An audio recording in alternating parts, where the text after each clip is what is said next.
వెకిలి పాటలు, వెర్రి డాన్సులు. అది నా పెద్ద చెవులే హోరెత్తిపోయేలా.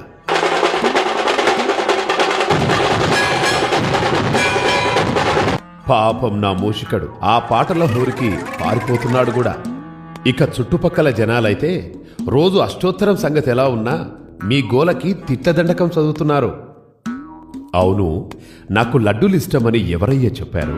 నేను ఉండ్రాళ్ళకి బ్రాండ్ అంబాసిడర్ని కదా. మరి ఆ లడ్డూలేంటి, వాటి సైజులేంటి, పైగా ఆ వేలం పాటలేంటి? అసలు నా కథ, నా రూపమే కాదు, నా ప్రసాదం కూడా మార్చేస్తారా?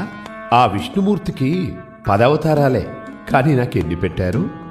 నాతో క్రికెట్ ఆడించారు, గ్లోబుల మీద ఎక్కించారు, మోటార్ సైకిల్ తొక్కించారు, నా ట్రేడ్ మార్క్ అయిన బుజ్జి బొజ్జను తీసి 6 ప్యాక్స్ పెట్టారు, టోపీలు పెట్టారు, తలపాగ జుట్టారు, సినిమా హీరోలా తయారు చేశారు. ఆ పరమశివుడు ఒక్కసారి రూపం మారిస్తే మీరు ప్రతి